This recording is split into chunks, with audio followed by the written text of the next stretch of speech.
पाकिस्तान के अंदर एक फ़र्क नज़र आता है कि दरमियाने ऊपर और नीचे वाले दरमियाना तबका टोटली ख़त्म हो चुका है हमारे मुल्क के अंदर आके। और इसकी वजह से जो एक एहसास महरूमी है, अब देखिए कि अगर आप पाकिस्तान की मौजूदा सूरत हाल देखें, मैं उस तरफ आ रहा हूँ कि पाकिस्तान में political stability is also important for the economical revival.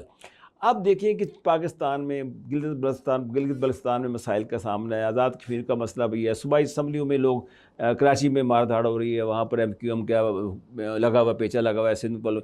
और अब इधर देखें पंजाब में भी हर जगह नारे हो रहे हैं। क्यों नहीं आखिर हमारे यहाँ पॉलिटिकल स्टेबिलिटी आती है कि हम लोग आराम से तकरीर सुने, चाहे फेडरल बजट हो, ख्वाह असम्बलीज़ के बजट हो, और तसल्ली से सुने और उसके ऊपर अपना वो दें, आउटपुट दें। ये थोड़ा सा डिफरेंट एंगल से क्वेश्चन है, क्योंकि ये पॉलिटिकल स्टेबिलिटी का है।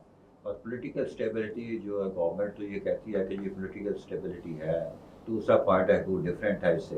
तो कहने का मकसद ये है कि हम उस बहस में तो नहीं पढ़ते कि है या नहीं है, लेकिन एक चीज़ तो आपने बिल्कुल सही फरमाया, शाद फरमाया कि political stability is the prerequisite for economic development. जब तक हम पॉलिटिकल स्टेबिलिटी नहीं होगी, इकोनॉमिक रिवाइवल और इकोनॉमिक डेवलपमेंट के चांसेस ना होने के बराबर होंगे। बल्कि ये कहने कि आप इसी तरह हम सफ़र करते रहेंगे, और हमने सिर्फ जो IMF से हम जो प्रोग्राम के दे रहे हैं, इसके साथ साथ क्योंकि पहले भी हमने काफ़ी अवेल किए हैं लेकिन रिजल्ट नहीं निकला, इसी तरह आगे भी चलता रहेगा।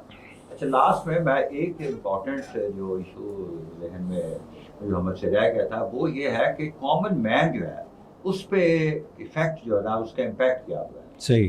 अच्छा, कॉमन मैन का आप देखें कि जो जैसे कि इनडायरेक्ट टैक्स और डायरेक्ट टैक्स का अभी आपने खुद जिक्र करा है, उसमें बुनियादी बात ये है कि जो इनडायरेक्ट टैक्स लगता है वो कॉमन मैन को हिट करता है, और कॉमन मैन को हिट करता है तो वो उस पर महंगाई हो जाती है। और महंगाई की वजह से खुद ही गवर्नमेंट ऑफ पाकिस्तान ने इस बजट में इन्फ्लेशन का टारगेट 8 रखा हुआ है। इन अदर वर्ड्स में 8.2%, meaning thereby that they have themselves have considered कि 8.2% अगर हो जाए तो कोई हैरानी या चंबे की बात नहीं है। अब सेकंड क्वेश्चन का इसका इम्पैक्ट क्या होगा।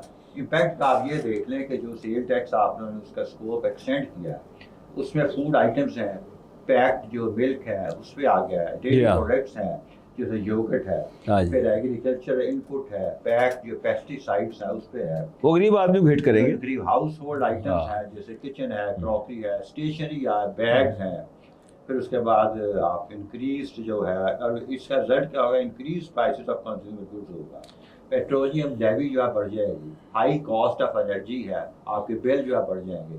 तो कहने का मकसद ये है कि ये सारे वो पॉइंट्स हैं ये जिसका सेल टैक्स लेवी की वजह से कॉमन मैन की जो प्रॉब्लम है वो और बढ़ेगी, है वो थोड़ी सी और मुश्किल हो जाएगी, मुश्किल आएगी, मुश्किल है और बढ़ जाएगी।